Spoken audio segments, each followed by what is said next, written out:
D'un coup, son corps, il a décidé autrement. Et en plus, c'est totalement aux antipodes de ton personnage qui est toujours dans la volonté. Ouais, c'est comme ça qu'il s'en sort. Il veut. Finalement, c'est parce que il laisse parler son corps qui maintenant veut bien reprendre la tâche écrite. Il faut juste que je construise avant d'essayer cette chose-là. Il faut que tu construises la partition, même courte, courte, précise. Très courte et très précise. Voilà. Dissociation, point fixe, et à la fin, la rupture, tu l'as fait sur la dynamique de vitesse qui change totalement, et donc ça fait une rupture, et tu reprends ton attaché case, et tu repars, mais pas du tout dans la dynamique, parce que tu arrives dans une dynamique qui est carrée, qui est haute, avec un tonus musculaire haut. Donc, je vais te laisser un temps pour retravailler tout seul.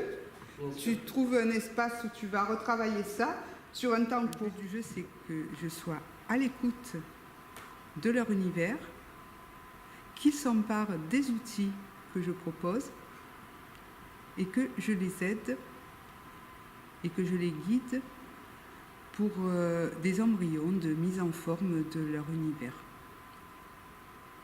Et apparemment, ça a assez bien fonctionné. Donc chacun s'est emparé des outils, chacun en a fait son profit.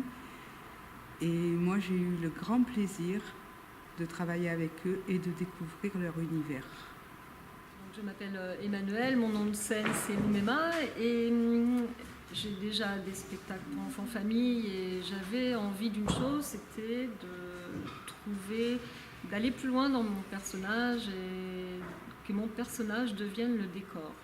Je travaille avec beaucoup de décors que je fabrique et c'était le fait de travailler sans décor mais juste le personnage.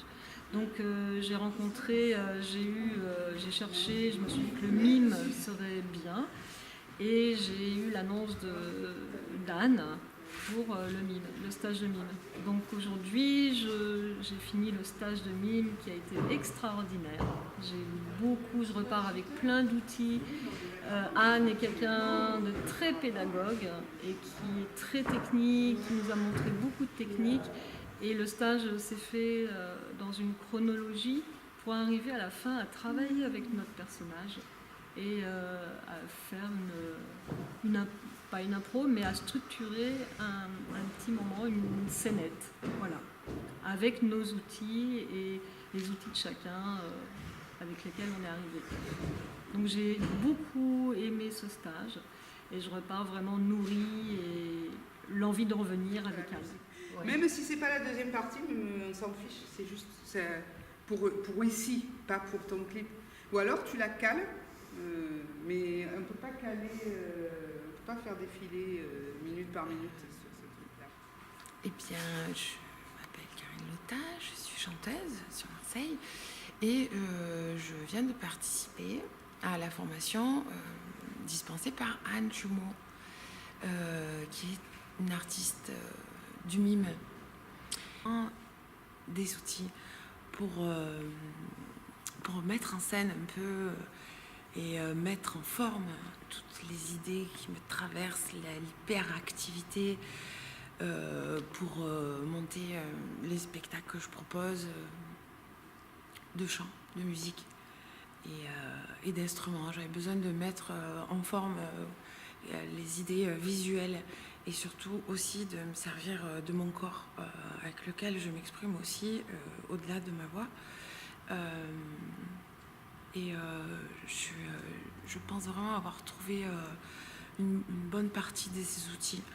Les outils du mime spécialement, c'est un mélange de pas mal d'arts, je dirais, un peu la danse et le théâtre grossièrement, me permettent de canaliser justement, de mettre une structuration sans brider tout l'imaginaire qui peut se développer dans ma tête et qui va pouvoir prendre forme dans les spectacles grâce à ce parcours de cette semaine et la rencontre avec Anne spécialement, qui est une excellente pédagogue et observatrice. Elle observe les personnes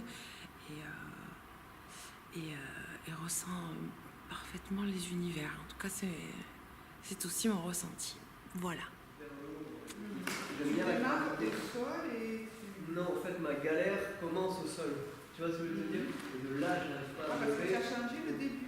Non, non. Parce que tu es arrivé hier avec... Donc, moi je m'appelle Joris Frigerio et je dirige la compagnie Les Hommes de Main. Et donc j'ai vu sur internet, dans mes mails, un stage de mime organisé par Anne. Et étant donné que je suis en train de bosser vraiment sur un rôle de composition, parce que je suis circassien à la base, donc j'ai fait les écoles de cirque, le Centre national des arts du cirque à Châlons. Puis après, j'ai fait beaucoup de cirque en tant qu'acrobate pur et dur. Puis après, j'ai commencé à vouloir créer des formes plus longues, à interpréter des personnages et notamment à faire aussi à ma manière comme ça, c'est-à-dire un peu à l'arrache en autodidacte, comme ça me venait de la pantomime, mais sans jamais vraiment avoir appris. Alors que l'acrobatie, j'ai appris, puis j'ai touché un peu à la danse, au théâtre, etc., sous forme de stage.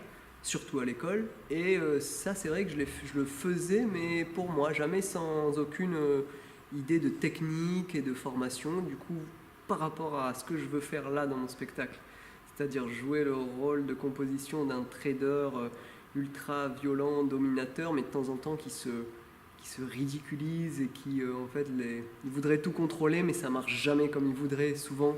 Donc après, il va évoluer, il va s'apercevoir qu'il peut changer peut-être, ou je sais pas, ou en tout cas, il se fait malmener même dans cette chose-là. Du coup, je suis venu avec cet objectif-là de nourrir cette chose-là que j'ai déjà un peu commencé. Donc avec des nouveaux outils, voilà, qui sont ceux que m'a apporté Anne. Donc c'est sûr que j'intégrerai des choses, peut-être une partie, une bribe à mon travail. C'était l'idée. Ma mère, elle veut bien y aller, mais non, mais pourquoi? On n'en sait rien du tout, et pourtant Ouais, elle ça veut peut. bien reprendre cette... Ok. Ça peut être similaire. Et ça peut être, oui, je repars... Il y a une espèce de retour au calme, on ne sait même pas pourquoi, mais On s'en fout là. parce De que toute manière, le corps, s'il décide de faire ce qu'il veut, comme c'est le corps qui décide, là, il me dompte. la volonté du personnage, elle est complètement altérée. Voilà, c'est juste peut-être que le mec, il réagit.